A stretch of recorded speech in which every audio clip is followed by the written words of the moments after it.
Good afternoon, ladies and gentlemen, and welcome back for another episode of CIOtv. I'm your host, Kyle Risner, and today I'm joined by Robert Sheesley with Wrench Group. Welcome, Robert.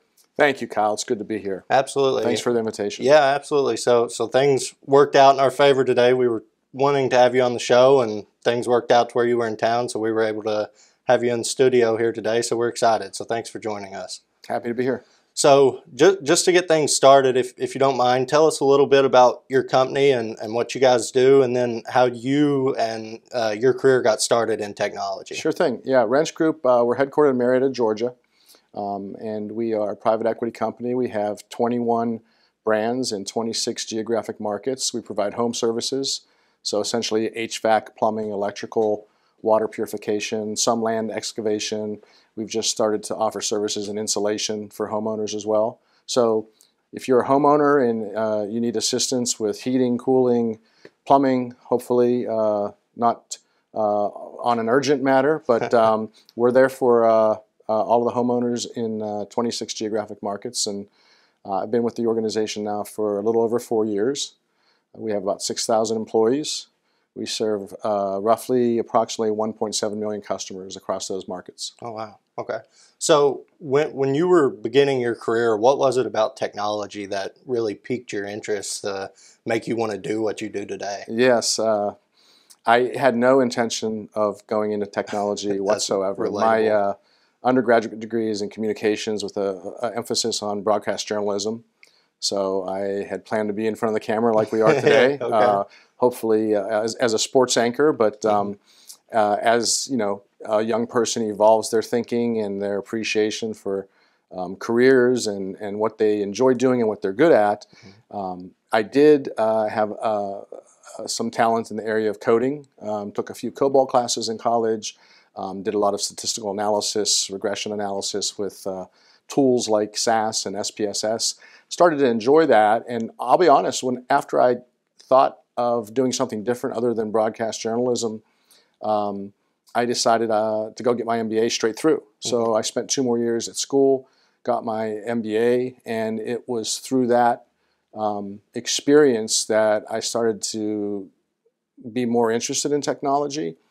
And I actually applied to several advertising agencies coming out of business school, but I was also intrigued by this guy named Ross Perot, who started Electronic Data Systems. I just thought he was a fascinating person in the business world.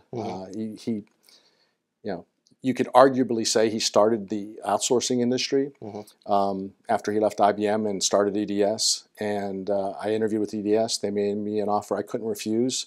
Taught me more programming languages through their SED, Systems Engineer Development Program boot camp, and the rest is history. Here we are 30 years later. That's awesome. That's great. So another question that I want to get to, and a hot topic that we've had on the show lately, has been cybersecurity. Oh, yes. So what I want to ask you is, for your company over the past 5 years, how has cybersecurity transitioned?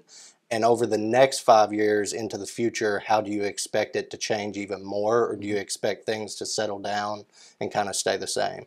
Timely question. I just sat in on the Columbia Business School masterclass on cybersecurity. Oh, wow. And it was quite interesting because it was talking about the future. We've made substantial and significant gains in that area as Wrench Group. We've made a lot of investments in endpoint protection. We are working closely with a lot of our partners, including Archon out of Chicago, who is our managed services provider. They also manage and monitor and provide reporting with our security information and event management platform. So we've made a lot of inroads into protecting our environment. As you may or may not know, we were highly acquisitive. So when I started, we were 4 brands. We're 21 brands and growing right now. So when we onboard our acquisitions, one of the first things that we do is we implement multi-factor authentication and a lot of the protocols and controls to secure our threat surface. Your work is never really done. I mean, pick up the paper if you read papers these days, or look online, get your news feed, and there's always breaches, more information about ransomware attacks. So we stay updated on that, and I'm excited about what we have planned for the future in that space as well. And of course, the bad guys. I actually had the privilege of sitting in on Dale Myrose's Carnegie Mellon certification course in cybersecurity leadership. So it was a year-long course, fascinating. Dale Myrose is a fascinating person, Air Force general.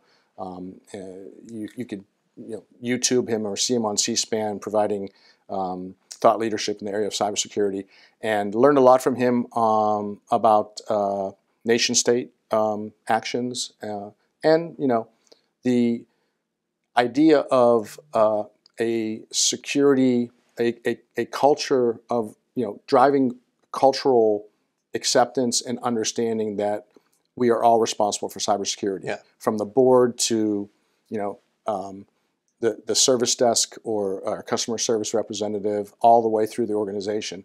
So we've also onboarded a cybersecurity training protocol and platform, KnowBe4, which has been very successful for us. We've managed our threat posture down to 1.7%, which in our industry, in any industry, is phenomenal success KPI metric. So I'm not comfortable. I'm never going to be comfortable because the bad guys are busy and they're finding new ways to intrude into the environments and do nefarious things. So that's kind of where we're at with cybersecurity, but I'm pretty pleased at the progress we made in the last 2 or 3 years. Absolutely. Awesome. Well, Robert, it looks like we're almost out of time today. I appreciate you stopping in. This has been a great conversation, and we really appreciate you coming in and giving us some of your time. Ladies and gentlemen, that's all we have for today's episode of CIOtv. We look forward to seeing you next time. Thank you.